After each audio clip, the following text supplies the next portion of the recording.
सभी को जय सिया राम। रामचरितमानस लंका कांड दोहा संख्या 83, 83। उसके पहले का छंद। सो ब्रह्म दत्त प्रचंड शक्ति अनंत उर लागी सही, पर्यो वीर बिकल उठाव दसमुख अतुल बल महिमा रही। ब्रह्मांड भवन विराज जाके एक सिर जिम रज कनी, तहि चह उठावन मूढ़ रावण जान नहीं त्रिभुवन धनी।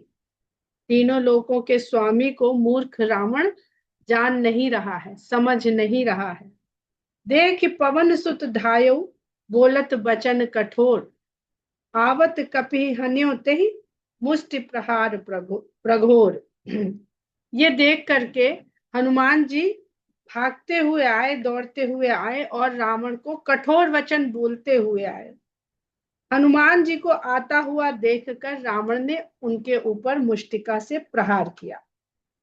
मुष्टि प्रहार प्रघोर, अत्यधिक घनघोर मुष्टिका प्रहार किया। जानु टेक कपि भूमि न गिरा, जानु यानी घुटना, जानु पर टिक गए हनुमान जी, भूमि पर नहीं गिरे। उठा संहारी बहुत रिस भरा। अब देखिए, अशोक वाटिका में हनुमान जी गिर पड़े थे और सामने मेघनाद था। यहाँ पर रावण ने मुष्टिका प्रहार किया, उसके बाद भी वो घुटने पे अपने आप को टेक कर रोक लिए, भूमि पर नहीं गिरे। तो ये हनुमान जी की अपनी इच्छा है कि वो कब गिरे, किसके आघात से वो गिरे और किसके आघात से नहीं गिरे। क्योंकि केवल राम और लक्ष्मण ही नहीं, हनुमान जी भी इस लीला में उतने ही भाव से सम्मिलित हैं। ये लीला के ही भाव से सम्मिलित हैं वो भी। उठा संहारी बहुत रिस भरा, संभाल के अपने को वो उठे और बहुत क्रोध से भरे हुए उठे। मुठिका एक ताहि कपि मारा, परे उसैल जन वज्र प्रहारा। और उठते ही हनुमान जी ने एक मुष्टिका प्रहार रावण पर किया। परे उसैल, पहाड़ की तरह रावण गिरा, जैसे वज्र के आघात से कोई पहाड़ गिरता हो, इस प्रकार रावण धरती पर गिरा। अब भगवान को अवतार लेना पड़ गया जिस रावण के वध के लिए। तो उस रावण में कुछ ऐसी बल, कुछ ऐसी शक्ति है कि जिससे जो युद्ध हो रहा है वो घनघोर युद्ध हो रहा है, नहीं तो किसी के भी मारे मर जाता। और जब हम बुराई का सामना करते हैं तो भगवान और भक्त सब हमारे सहायक हो जाएं, तब भी हमें कठिन संघर्ष करना पड़ता है।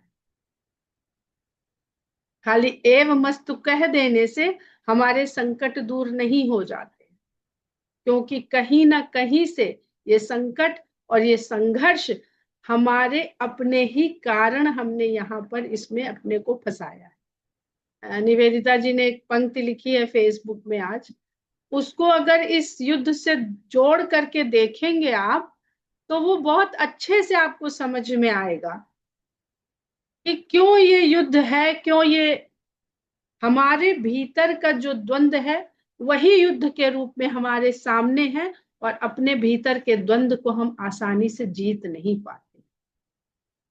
कभी हमारा कोई भाव बलवान हो जाता है तो कभी हमारा कोई भाव कमजोर भी हो जाता है।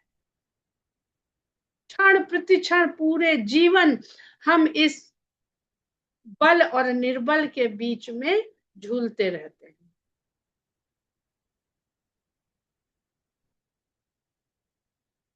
जान उठे कि कपि भूमि न गिरा, उठा संहारी बहुत रिस भरा। मुठिका एक ताहि कपि मारा, परे उसैल जनु वज्र प्रहारा। मूर्छा गए बहोरी सो जागा, कपि बल विपुल सराहन लागा। फिर उसकी जब मूर्छा टूटी रावण की, तो वो हनुमान जी के विपुल बल की सराहना करने लगा। आखिर कोई योद्धा तो उसे मिला जो उसके आमने सामने लड़ने के काबिल रावण ने माना, जिसे धिग धिग मम पौरुष दिग मोही, जौ तय जियत रहस्य सुरद्रोही। तब जब मूर्छा टूट गई, उठ के खड़ा, मूर्छित से वो चेतन अवस्था में आ गया, तो हनुमान जी कहते हैं धिग धिग मम पौरुष धिग मोहि। मुझे धिक्कार है और मेरे पौरुष को धिक्कार है, अगर मेरी मुष्टिका प्रहार होने के बाद भी हे सुरद्रोही तू जीता रह गया, तू जीवित रह गया। अस कही लक्ष्मण कहूं कपिल आयो, देख दशानन विस्मय पायो। ऐसा कहते हुए, पर अभी हनुमान जी का उद्देश्य रावण को हराना नहीं है, लक्ष्मण जी को वहां से ले जाना है।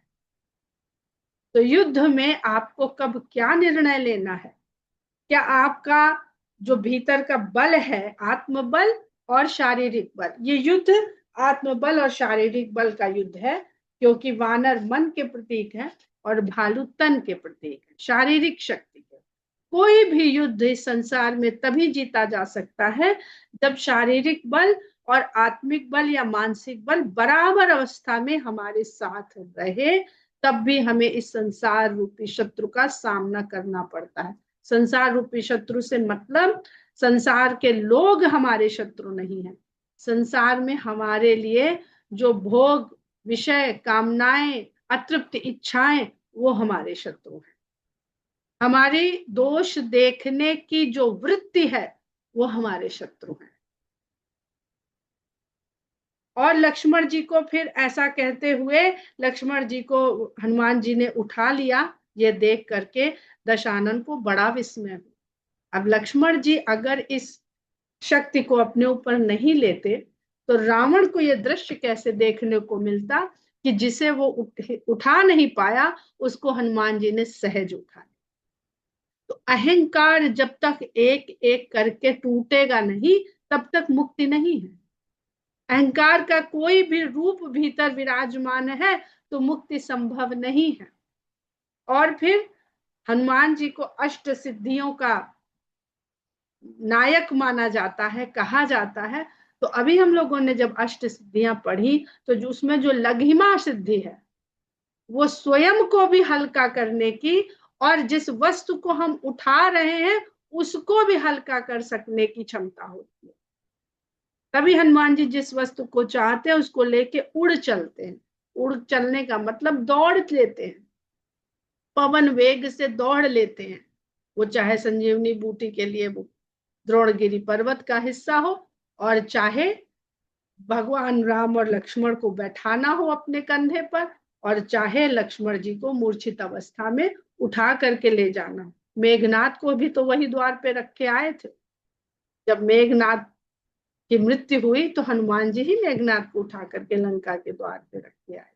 तो इन सब बातों में कहीं ना कहीं बहुत बड़ा कोई आध्यात्मिक रहस्य भी छुपा हुआ है, जो हनुमान जी के इस युद्ध में सम्मिलित होने के द्वारा हमें बताने का प्रयास किया जा रहा है। कह रघुवीर समुझ जिय भ्राता, तुम कृतांत भक्षक सुरता त्राता। राम ने लक्ष्मण को देखिए उसी अवस्था में देखा, पर कहीं से विलाप नहीं कर रहे हैं, क्योंकि राम भी लक्ष्मण को जानते हैं, उनकी क्षमता को जानते हैं। कह रघुवीर समुझ जिय भ्राता, राम ने कहा कि हे भाई, हृदय में अपने स्वरूप को जानो। जब हम अपने स्वरूप को जान जाते हैं, जो तत्व ज्ञान है, हम जान जाते हैं कि हम कौन है, क्या है, तभी हम विजय पा सकते हैं जो हमारे ऊपर प्रहार हो रहे हैं। तुम कृतांत भक्षक सुर त्राता, तुम तो काल के भक्षक और देवताओं के रक्षक हो। अब यहाँ पर दो बात समझने वाली है। पहला, कि ब्रह्मा जी की दी हुई शक्ति का उन्होंने सम्मान किया। दूसरा, रावण के जो अस्त्र शस्त्र हैं वो जो प्रयोग करता जाएगा, वो उसकी शक्तियां उन अस्त्र शस्त्रों की छीड़ होती जाएंगी।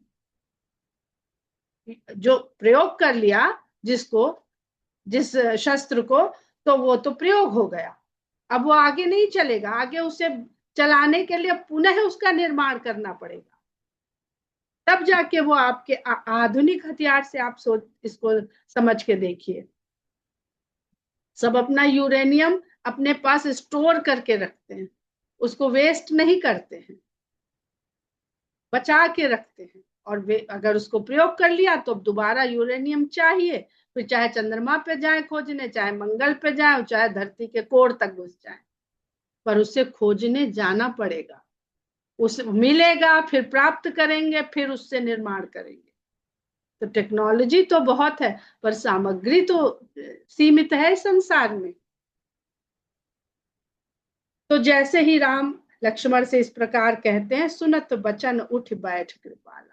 भगवान के वचन सुनते ही कृपालु लक्ष्मण जी को राम के बिल्कुल जिस तरह से राम को संबोधित किया गया है, उसी तरह से लक्ष्मण जी को संबोधित किया जा रहा है। गई गगन सो शक्ति कराला। और जो शक्ति लक्ष्मण जी ने अपने ऊपर ली थी, वो उसी समय, वो कराल शक्ति उसी समय गगन में चली गई। अगर लक्ष्मण जी अपने ऊपर नहीं लेते तो पता नहीं कितने लोगों का उससे नाश कर देता वो। लक्ष्मण जी के भीतर वो सामर्थ्य थी कि वो दोबारा भी उसको अपने, पहले वीर घातिनी शक्ति को अपने हृदय में सहा, और फिर उन्होंने ब्रह्म बाण को भी अपने हृदय में सहा। पुनि को दंड बाण गही धाये, रिपु सन्मुख अति आतुर आए। फिर लक्ष्मण जी ने अपने हाथों में अपने धनुष को उठाया, धनुष और बाण को उठाया, और शत्रु के सन्मुख आतुर होकर के आ गए। आतुर बहोर विभंज संदन, सूत हत व्याकुल कियो, गिरो धरनि दस कंधर, विकल तर बाण सत बेध्यो हियो। सारथी दूसर घाली रथ, ते तुरत लंका लई गयो, रघुवीर बंधु प्रताप पुंज, बहोरी प्रभु चरणन ही नहीं। युद्ध के लिए आतुर होकर के लक्ष्मण जी फिर से रावण के सामने पहुंचे, और अपने बाण से उन्होंने सारथी को, रथ को मार कर रावण को व्याकुल कर दिया। रावण रथ के टूटने से धरती पर गिर पड़ा, व्याकुल हो गया। तब लक्ष्मण जी ने 100 बाण उसके हृदय में भेद दिए।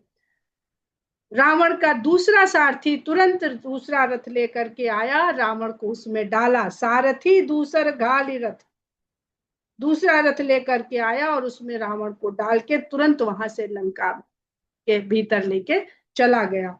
रघुवीर बंधु प्रताप पुंज, बहोरी प्रभु चरणन ही नहीं।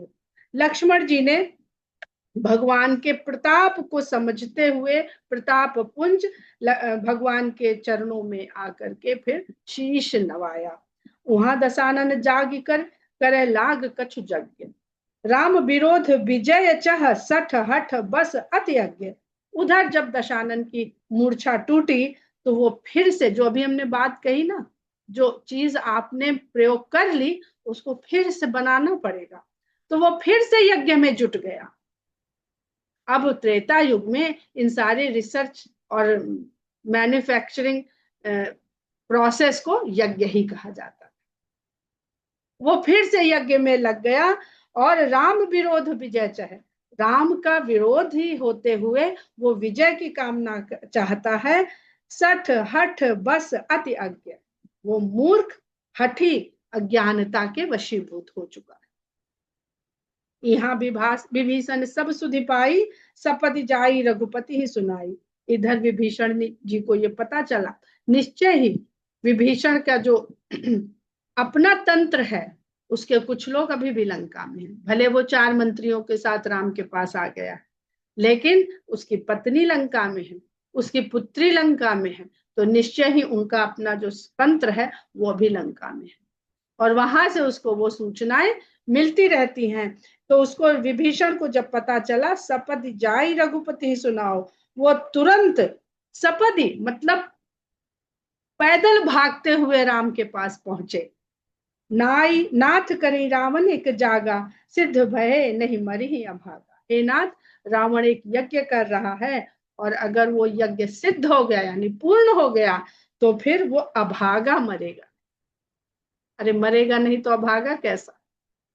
लेकिन आप चौपाइयां देखिए, मरे सिद्ध भय नहीं मरी ही अभागा, पठवो नाथ बेगी भट बंदर, करहि विधंस आव दस कंधर, प्रात होत प्रभु सुभट पठाए, हनुमदादि अंगद सब धाए। हे नाथ, आप तुरंत सभी वानर योद्धाओं को शीघ्र से शीघ्र वहां भेजिए, तुरंत भेजिए, जिससे वो रावण के इस यज्ञ का विध्वंस कर दे जा करके। प्रात होते ही भगवान ने सारे योद्धा वहां भेज दिए। अंगद और हनुमान आदि के साथ सब वहां पहुंच गए। कौतुक कूद चढ़े कपिलंका, बैठे रावण भवन असंका। वो खेल खेल में लंका के ऊपर चढ़ गए सारे वानर, और बैठे रावण भवन असंका, वहां पर जो रावण का भवन था वहां पे शंका रहित होकर के घुस गए। यज्ञ करत जब ही सो देखा, सकल कपिन भा क्रोध विसेखा। वहां पर रावण को जब यज्ञ करते हुए देखा तो सभी वानरों को विशेष क्रोध हुआ। रन ते निलज भाज गृह आवा, यहाँ आई बक ध्यान लगावा। ये निर्लज, तू रण से तो भाग आया है और यहाँ आके बक ध्यान कर रहा है, बगुला भक्ति कर रहा है। ध्यान, यज्ञ, इन सब का उद्देश्य क्या होना चाहिए? इन सब का उद्देश्य या अपनी मुक्ति या संसार का कल्याण। जब विवेकानंद ध्यान लगाते थे उत्तराखंड की गुफाओं में, तो उनके गुरुजी उनको वहां पर आकर के, मतलब उनके मानसिक आध्यात्मिक चेतना में आकर के उनको वहां से बाहर भेजने के लिए प्रेरित करते थे, और पूरा बल लगा के वहां से उनको बाहर फेंक देते थे कि तुम अपनी मुक्ति के लिए इस संसार में नहीं आए। तुम्हारा कार्य, तुम्हारा उद्देश्य, तुम्हारा लक्ष्य इस पृथ्वी पर जो ज्ञान तुम्हारे पास है, जो हमसे मिला है, उसको विश्व के कोने कोने में पहुंचाने का है।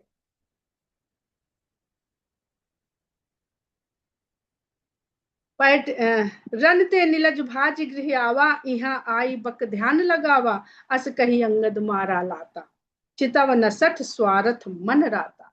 ऐसा करके अंगद ने रावण को लात मारी, लेकिन उसका मन स्वार्थ में ऐसा रत था कि उसने देखा भी नहीं।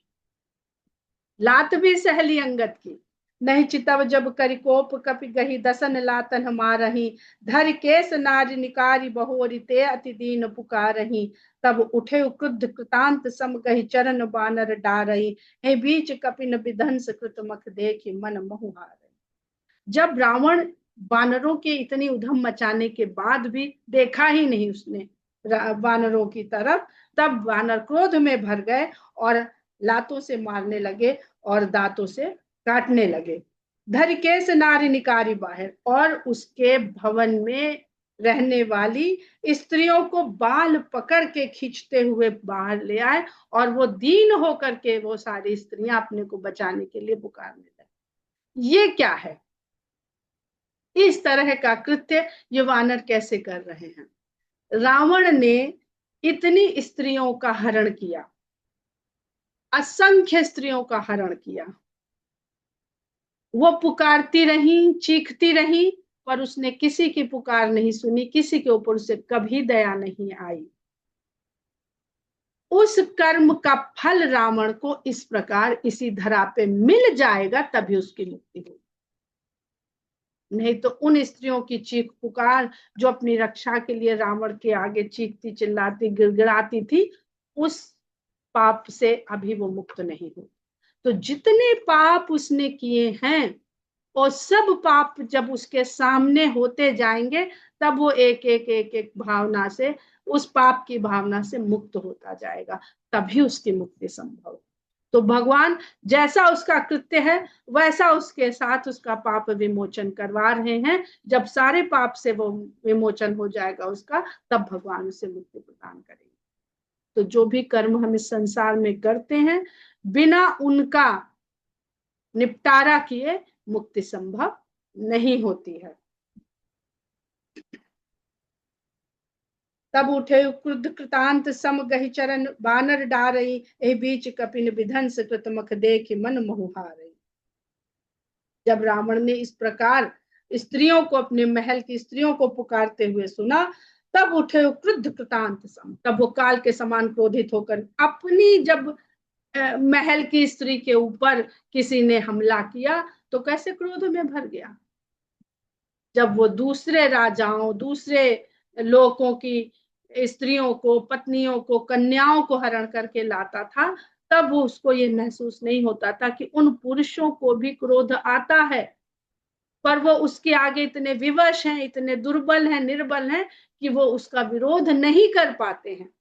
तब वो काल के समान क्रोधित होकर के उठा, और सम गह चरण बानर डारई, और वानरों को पैर पकड़ पकड़ के पटकने लगा। यही बीच कपिन विध्वंस कृत, इधर उसका ध्यान छूटा, वो वानरों से लड़ने के लिए उठ गया, तो जो शेष वानर थे उन्होंने उसके यज्ञ को विध्वंस कर दिया, तो डाइवर्ट कर दिया उसके ध्यान को। एहि बीच कपिन विध्वंस कृत मख देख मन मोह मारे, और मन ही मन में उसने अपनी हार जान ली, क्योंकि वो जो यज्ञ करने बैठा था वो पूर्ण नहीं हो पाया। यज्ञ विधान से कुशल कपि आए रघुपति पास, चले निशाचर क्रुद्ध होई त्याग जीवन के आस। जब तक मनुष्य के भीतर जीवन की इच्छा बनी रहेगी, जीवन यानी जीवन में भोग की इच्छा, जीवन क्यों चाहता है मनुष्य? कुछ ना कुछ देखना चाहता है, कुछ ना कुछ पाना चाहता है, तब तक उसकी मुक्ति संभव ही नहीं है। यज्ञ विध्वंस करके कुशलता पूर्वक सारे वानर राम के पास आ गए। तब चले निशाचर क्रुद्ध हुई, तब रावण क्रोधित होकर के अपने जीवन की आस को छोड़ के चल पड़ा कि अब तो युद्ध में हमारा मरना निश्चित है। वो भीतर से उसने मृत्यु का वरण कर लिया। चलत हो अति अशुभ भयंकर, बैठे गिद्ध उड़ाई सिरन पर। जैसे ही वो युद्ध के लिए चला, बड़े अपशकुन होने लगे। गिद्ध उड़ उड़ के शीश पर बैठने लगे। भयो काल बस काहू न माना, कहे से बजावो युद्ध निशान। लोगों ने उसको सलाह दी कि ये काल के वशीभूत होने के संकेत हैं, पर उसने नहीं माना और कहा युद्ध के नगाड़े को बजाइए। चली तमीचर अनी अपारा, बहुगज रथ पदाति असवारा। राक्षसों की अपार सेना फिर आगे बढ़ चली, जिसमें बहुत सारे हाथी, घोड़े, रथ और पैदल सब तरह के योद्धा जिसमें शामिल थे। प्रभु सन्मुख धाये खल कैसे, सलभ समूह अनल कह जैसे। प्रभु के सामने ये राक्षसों की सेना, दुष्टों की सेना किस प्रकार आती हुई प्रतीत हो रही है, जैसे अग्नि के सामने पतंगे उड़ते हुए आते हैं। वो जानते हैं कि हमको वहां जाते ही जल के मर जाना है, फिर भी वो उधरी की ओर उड़ते हुए पहुंचते हैं। यहाँ देवतन स्तुति कीन्ही, दारुण विपत हम ही एहि दीन्ही। अब जनि राम खिलाव हुए ही, अतिशय दुखित होति बैदेही। इधर अब देवता देख रहे हैं ये युद्ध तो चले जा रहा है, चले जा रहा है, कभी इनका पलड़ा भारी तो कभी उसका पलड़ा भारी। तो स्तुति करते हैं भगवान की और कहते हैं कि हे प्रभु, इसने हमें दारुण विपत्ति दी है, बहुत सारी विपत्ति इसी की दी हुई है हम देवताओं को, अब इसको और मत खिलाइए। अब वैदेही जो अतिशय दुखित हैं उनके बारे में सोचिए। देखिए बहुत बार ऐसा होता है ना,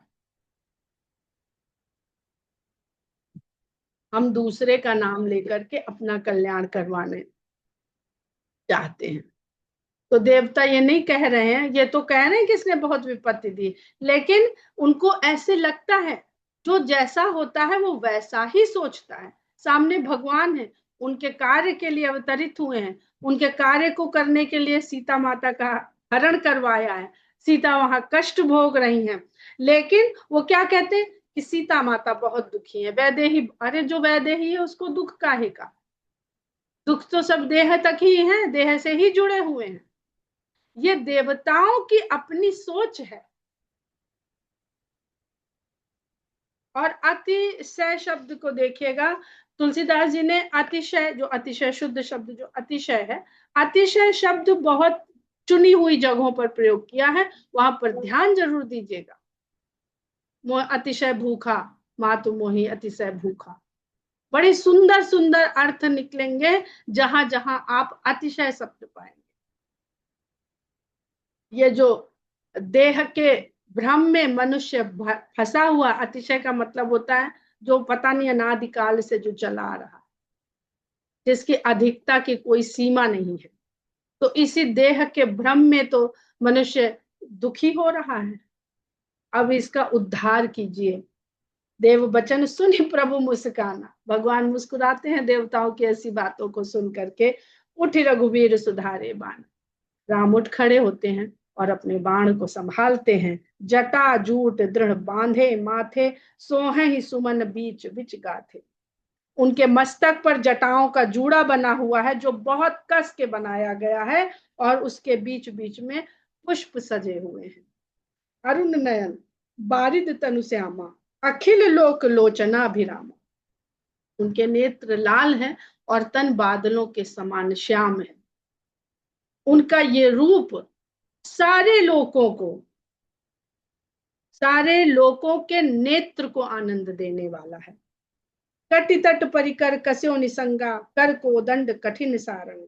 उन्होंने अपनी कमर पे परिकर बांधा, पटका या फेटा, जो भी कमर में, कमर बंद, जो भी कमर में बांधने का वस्त्र है या साधन है, उसको उन्होंने बांधा। निशंग को, तरकश को उसमें कसते हुए कमर पर फेटा बांधा, और हाथ में अपने कठिन कोदंड शारंग धनुष को ले लिया। कोदंड यानी धनुष, और शारंग उनके धनुष का नाम। शारंग धनुष को अपने हाथ में ले लिया। सारंग कर सुंदर निसंग, सिली मुखाकर कटि कसो, भुज दंड पीन मनोहरायत, उर धरा सुर पद लस्यो। कहदास तुलसी जब ही प्रभु सर चाप कर फेरन लगे, ब्रह्मांड दिग्गज कमठ अहि महि सिंधु भूधर टगमगे। तुलसीदास जी जब भी चौपाई के बाद छंद लिखते हैं तो ध्यान दीजिएगा कि जो चौपाई में बात कही गई है उसको और सुंदर ढंग से स्तुति के रूप में कह देते हैं वो। अगर ये 4 छंद की पंक्तियां ही आप पढ़ लेंगे तो ये भगवान राम के इस रूप की पूरी स्तुति है, कुछ और पढ़ने की आवश्यकता नहीं। सारंग कर सुंदर निसंग, हाथ में सारंग, और तरकश सिली मुखाकर, सिली मुख बाण, और आकर भंडार, अनंत अथाह, कभी नहीं समाप्त होने वाले। कटिकसो, कमर पे जिस तरकश को कसा उसमें बाण भरे हुए हैं, जो अक्षय बाण लिख रहे हैं, जो कभी नष्ट ही नहीं होते, मतलब समाप्त ही नहीं होते हैं। भुजदंड पीन मनोहरायत, उनकी भुजाएं बलिष्ठ हैं, हृष्ट पुष्ट हैं, और मनोहरायत उर, मनोहर आयत उर, चौड़ी छाती जो मन को हरने वाली। धरासुर पद लसो, उस उर में धरासुर, पृथ्वी के सुर, धरा सुर, धरा यानी पृथ्वी, सुर यानी ब्राह्मण देवता, तो धरा का सुर ब्राह्मण यानी भृगु ऋषि, उनके हृदय में भृगु ऋषि के चरण के चिन्ह बने हुए। ब्राह्मण कौन है जिसके भगवान अपने हृदय पे भी चिन्ह ले लेते हैं जब वो पद आघात करते हैं, और विष्णु भगवान उनके चरण पकड़ के पूछते हैं कि हे ब्राह्मण देव, आपके चरणों में चोट तो नहीं लगी? पर लक्ष्मी जी इस बात से इतना बुरा मान जाती हैं कि वो ब्राह्मण को शाप दे देती हैं कि हम तुम्हारे यहाँ कभी भी निवास नहीं करेंगे, तुमने भगवान के वक्ष स्थल पर लात मारी है। तो इसलिए जितनी भी आप लोग कथा सुनते होंगे, दरिद्र ब्राह्मण, हमेशा दरिद्र ब्राह्मण, अगर समृद्ध है तो वो ब्राह्मण नहीं है, वो कर्म से कुछ भी है, वर्ण से कुछ भी है, ब्राह्मण नहीं है। कहदास तुलसी जब ही, प्रभु तुलसीदास जी कहते हैं कि जब भगवान सर चाप कर फेरने लगे, धनुष बाण पर अपने हाथ फेरने लगे, ब्रह्मांड दिग्गज कमठ अहि महि सिंधु भूधर डगमगे। अब आप इसको अंतरिक्ष से देखना शुरू करेंगे तो ब्रह्मांड के बाद जिस तरह से सृष्टि का निर्माण हुआ है उसी क्रम में सब कुछ लिखा हुआ। ब्रह्मांड, फिर ब्रह्मांड के बाद दिग्गज, दिशाओं के बल जिनके कारण सभी ग्रह नक्षत्र तारों का अंतरिक्ष में संभव हुआ रह पाना एक स्थान पर। दिग्गज, कमठ, जब भगवान समुद्र मंथन हुआ तो कमठ के रूप में, कछुए के रूप में पीठ पर उन्होंने मंदराचल पर्वत को धारण किया। आही, शेषनाग, जो ब्रह्मांड को अपने शीर्ष पर रखते हैं। मही, धरती, सिंधु, धरती में समुद्र, और फिर भूधर, पर्वत, सब डगमगाने लगे। शोभा देखे हर शिशुर बरसहि सुमन अपार, भगवान के इस रूप की शोभा को देख करके सारे देवता हर्षित हो गए और अपार सुमन की वर्षा करने लगे।